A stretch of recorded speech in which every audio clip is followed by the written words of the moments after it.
menakutkan dunia, berlarilah tanpa lelah sampai engkau meraihnya. Laskar Pelangi. Assalamualaikum warahmatullahi wabarakatuh. Perkenalkan, nama saya Rika Septiani SPD dari SD Negeri Putra 06 Kota Pekalongan. Saya adalah calon guru penggerak angkatan 9 dari Kota Pekalongan. Kali ini saya beserta Ibu Kepala Sekolah saya, yaitu Ibu Nur Chandrawati Lubis SPD. Bahwa Ibu bisa memperkenalkan diri. Assalamualaikum warahmatullahi wabarakatuh. Nama saya Nur Chandrawati Lubis, Kepala Sekolah SD Dalam hal ini saya bersama Ibu Rekti Rika Septiani SPD akan berusaha untuk melakukan wawancara tentang keputusan penyewa FK. Kali ini saya akan dibantu oleh Bu Chandra untuk melaksanakan tugas dalam CGP demonstrasi kontekstual, yaitu pengambilan keputusan di tema etika. Mungkin langsung saja Bu Chandra ya, saya bertanya kepada Bu Chandra. Ini Bu Chandra, selama ini bagaimana Ibu dapat mengidentifikasi kasus-kasus yang merupakan dilema etika atau bukan moral?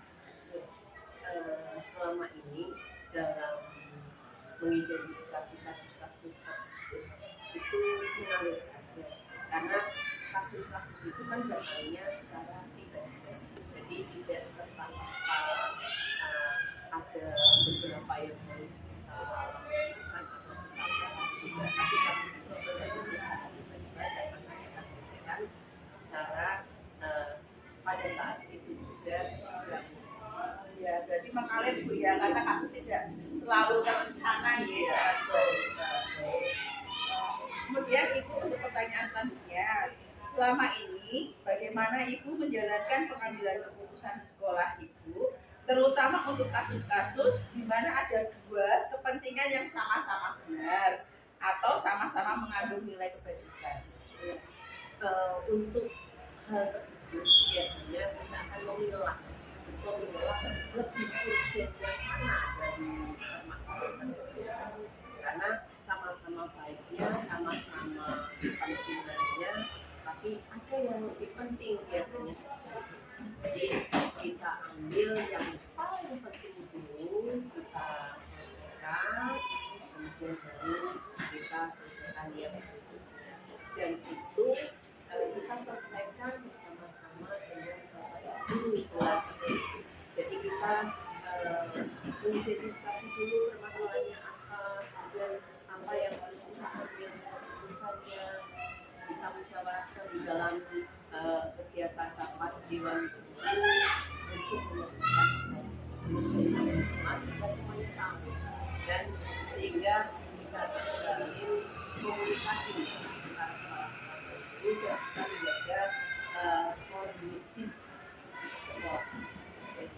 Ya, jadi kita harus memilah-milah dulu ya Bu ya kalau paling urgent yang mana, kemudian kita diskusikan dengan warga sekolah yang lain gitu ya, bisa diambil sesuai dengan apa yang ada. Yang selanjutnya Ibu, langkah-langkah atau prosedur seperti apa yang biasa Ibu lakukan selama ini Untuk pemecahan masalah kita lihat dari dua sisi. Biasanya kalau di sekolah kan berkaitan dengan siswa, bisa juga dengan guru, bisa juga dengan mahasiswa. Jadi kita lihat dulu dari dua sisi, yang satu dan sisi yang kedua.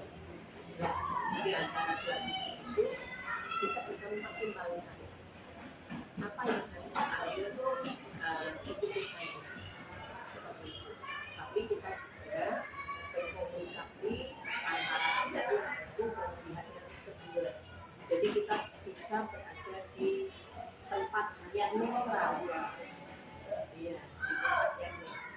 Kemudian kita juga minta pendapat dari Bapak Ibu dalam sehingga pesan itu tidak semata-mata karena itu menjadi kepala sekolah, tapi kita juga bisa memutuskan sesuai dengan apa yang kasus tersebut terjadi, sehingga tidak menjadi kita berat sebelah. Terima kasih. Jadi tadi misalkan ada dua sisi itu kita ambil jalan kita harus netral itu ya. Itu kita juga harus mencari informasi dari kedua belah pihak. Yang selanjutnya itu hal-hal apa saja yang selama ini Ibu anggap efektif dalam pengambilan keputusan pada kasus-kasus di lingkungan MK?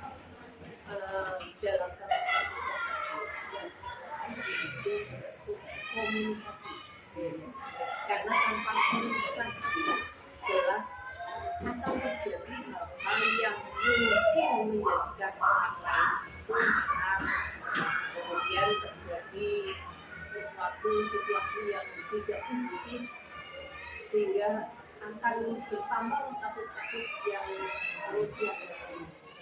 Jadi komunikasi baik itu dengan ibu, dengan ayah, dengan siswa, dengan guru, kita harus komunikasi yang baik, sehingga apa yang dibutuhkan guru, siswa, siswa kita tahu, sehingga kita tidak semoga terhindar dari kasus-kasus yang memberatkan. Jadi intinya satu ya, komunikasi ya, membangun komunikasi yang baik ya pada sesama kelas guru, siswa atau wali murid. Selanjutnya yaitu apakah Ibu memiliki sebuah tata cara atau jadwal tertentu dalam sebuah penyelesaian kasus di 5 MK? Apakah Ibu langsung menyelesaikan di tempat atau memiliki sebuah jadwal untuk menyelesaikannya, bentuk atau prosedurnya seperti apa? Yang namanya kasus itu biasanya kan tidak terjadwal dalamnya atau tiba-tiba, dan harus diselesaikan juga dengan tepat waktu dan harus segera mungkin bisa diselesaikan, jangan sampai ditunda. Jadi untuk jadwal saya kira kita tidak membuat jadwal untuk menyelesaikan kasus. Jadi kalau ada kasus ya langsung kita selesaikan secepatnya sehingga tidak terjadi hal-hal yang tidak. Jadi mengalir saja Bu ya, langsung pada ya kasusnya misalkan karena kasus tidak datang terencana gitu ya, secara tiba-tiba. Selanjutnya, adakah seseorang atau faktor-faktor apa yang selama ini mempermudah atau membantu Ibu dalam pengambilan keputusan dalam kasus-kasus di MK? Untuk yang mau dengan sendirinya dapat ya kan, karena dengan mereka lah kita sering sharing, sering mengadakan interaksi untuk si ibu yang ada di sebelah kita, kemudian kita kasih jalan keluar, yaitu tadi dengan komunikasi, sehingga dengan adanya itu sebagai bahan masukan untuk kita dalam menghadapi kendala-kendala yang ada di sekolah ataupun ada kasus-kasus yang ada di sekolah, bantuan mereka lah, dan juga tidak hanya bapak ibu tapi juga ada orang tua siswa juga, kemudian dinas itu kita juga saling bersama, sehingga apapun kasus yang ada di sekolah bisa kita selesaikan dengan baik dan tidak diperpanjang lagi.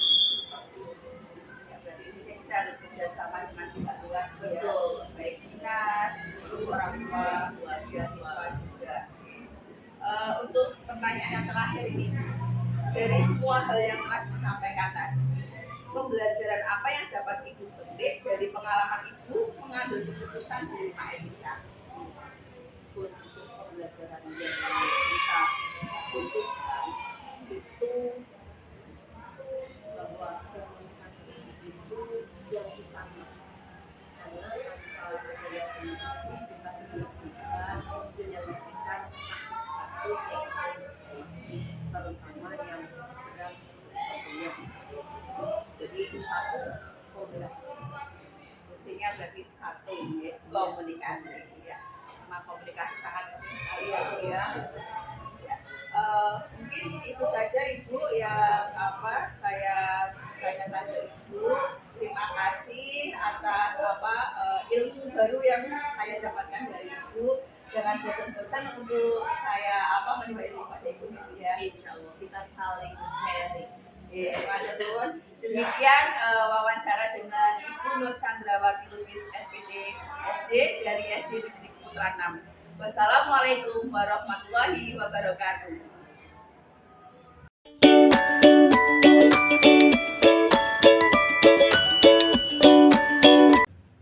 Assalamualaikum warahmatullahi wabarakatuh. Perkenalkan, nama saya Rika Septiani SPD, calon guru penggerak angkatan 9 dari Kota Pekalongan.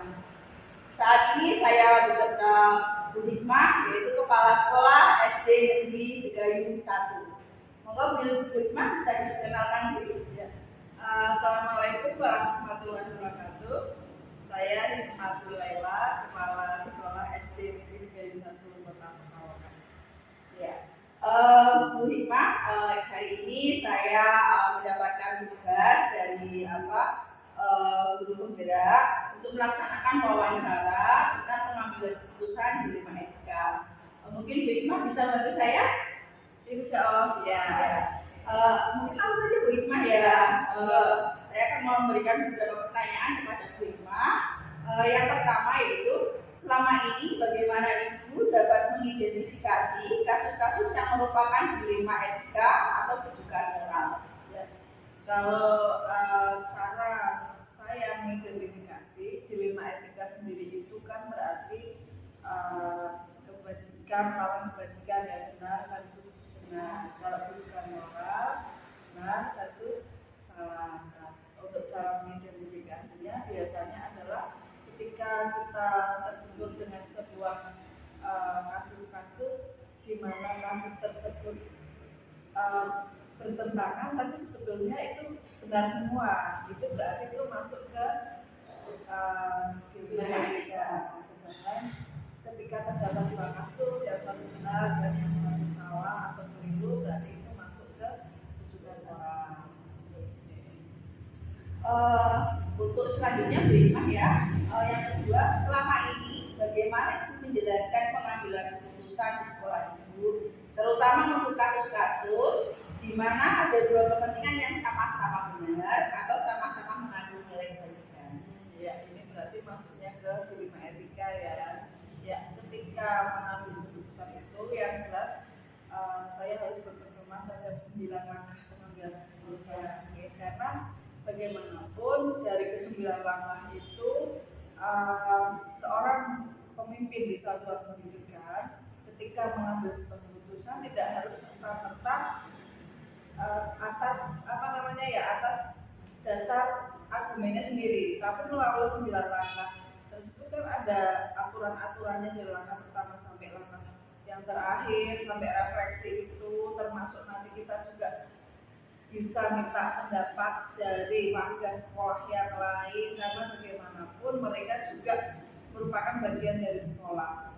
Seorang kepala satuan pendidikan tidak bisa hanya membuat keputusan atas egonya sendiri, karena sekolah itu merupakan sebuah organisasi di mana dalamnya terdapat semua warga sekolah yang memiliki kepentingan yang sama untuk memajukan organisasi tersebut.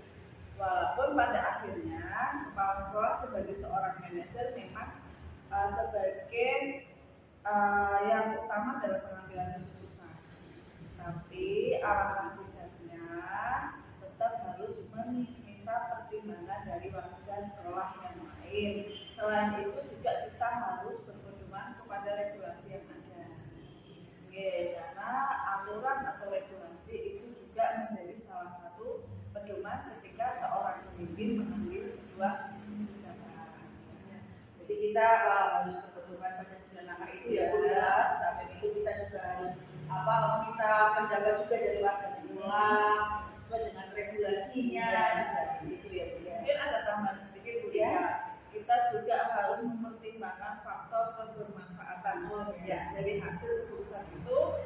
perilaku bermanfaatannya bagaimana.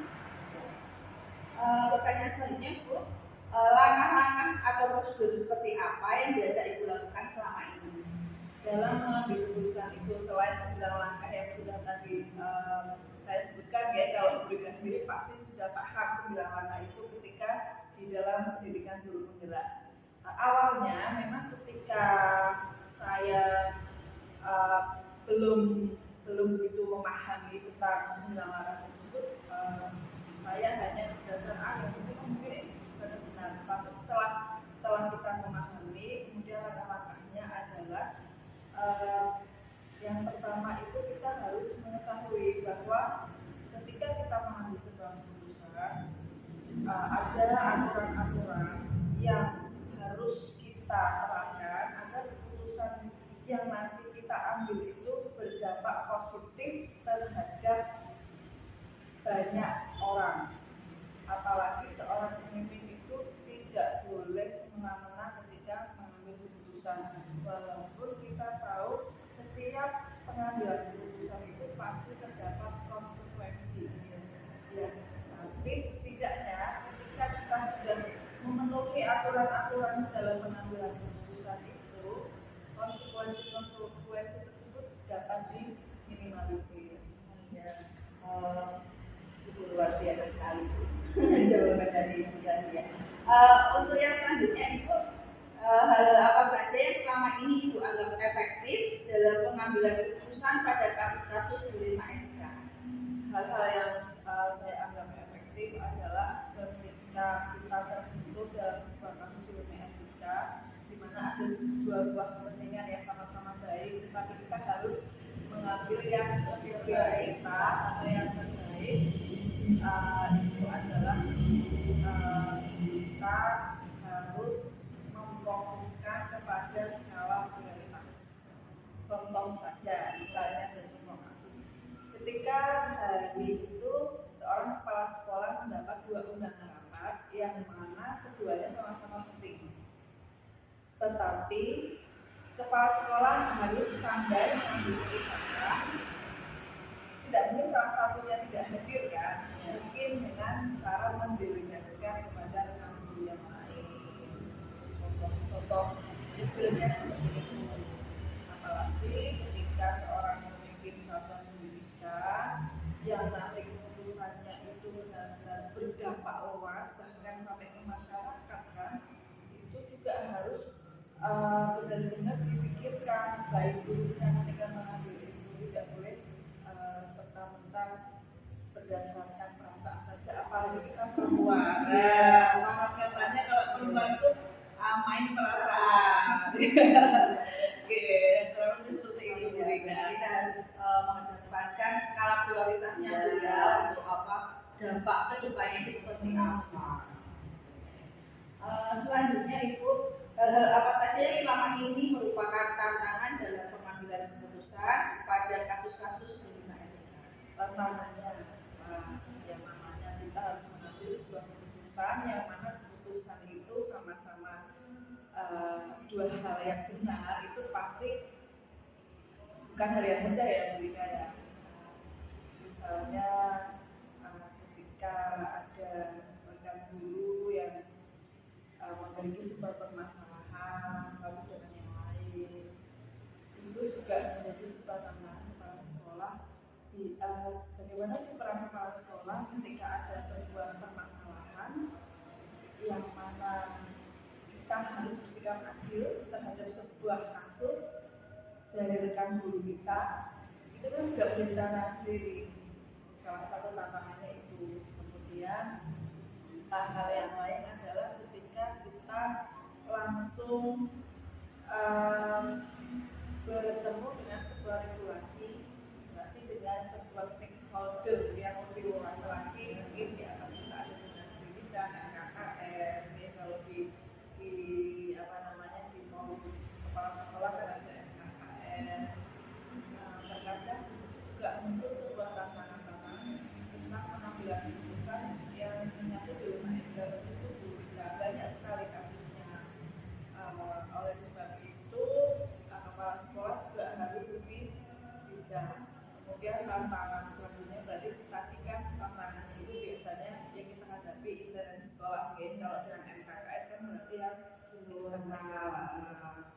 Kemudian selanjutnya biasanya berhubungan dengan wanita atau orang tua.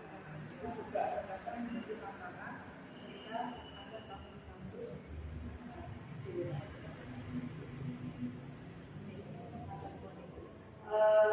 Kemudian yang selanjutnya Ibu, apakah Ibu memiliki sebuah tata cara atau jadwal tertentu dalam sebuah penyelesaian kasus dilema etika? Apakah Ibu langsung menyelesaikan di tempat atau memiliki sebuah jadwal untuk menyelesaikannya?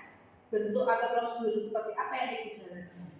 Ketika kita menjumpai sebuah kasus dilema etika, apakah ketika itu kita langsung selesaikan di tempat atau jadwalnya?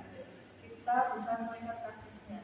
Kalau memang kasus tersebut bisa diselesaikan ketika itu, ya alangkah bijaknya kita selesaikan langsung.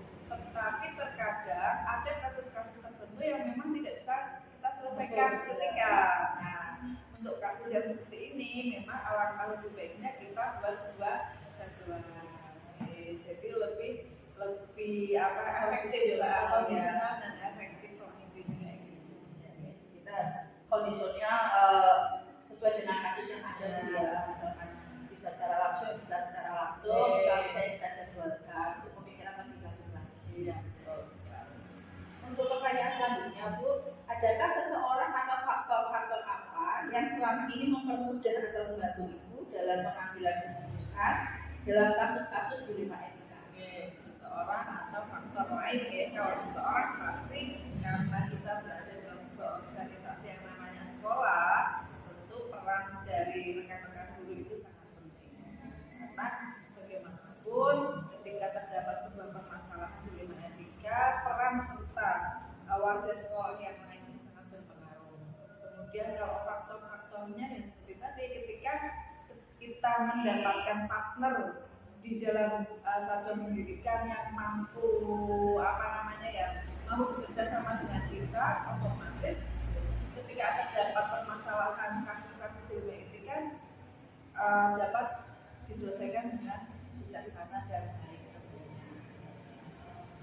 Jadi tadi itu ya faktornya peranan dari warga sekolah juga sangat mempengaruhi sekali dalam kita mengambil keputusan ini. Untuk pertanyaan yang terakhir, dari semua hal yang telah disampaikan, pembelajaran apa yang dapat dipetik dari pengalaman Ibu mengambil keputusan dilema etika? Ya. Pembelajaran yang dapat saya petik adalah seorang pemimpin itu tidak serta-merta mengambil keputusan berdasarkan perasaannya saja, egonya saja, tapi libatkanlah semua warga sekolah, karena bagaimanapun satuan pendidikan itu adalah milik semua warga sekolah. Tidak ada kepala sekolah yang hebat, yang ada adalah guru yang hebat. Karena tanpa adanya guru yang hebat, tidak akan muncul kepala sekolah yang hebat. Itulah yang mungkin bisa saya sampaikan. Dan ketika kita terbentur dengan sebuah permasalahan, kolaborasi, kerjasama, saling menghargai dan saling menghormati itu wajib. Oke. Yang mungkin berikan tidak asing lagi ada istilah yang namanya ketika kita ingin berjalan cepat maka berjalanlah sendiri. Tetapi ketika kita ingin berjalan jauh maka berjalanlah bersama-sama. Nah, itu yang dimaksud dengan sebuah kolaborasi pada sebuah organisasi. Terima kasih sekali Ibu Hikma, sangat bermanfaat sekali bagi saya untuk menimba ilmu tadi dari Ibu Hikma, cara-cara pengambilan keputusan dilema etika. Kiranya cukup sekian ya, matur nuwun, dan sekian wawancara saya dengan Bu Hikma. Kami akhiri. Wassalamualaikum warahmatullahi wabarakatuh.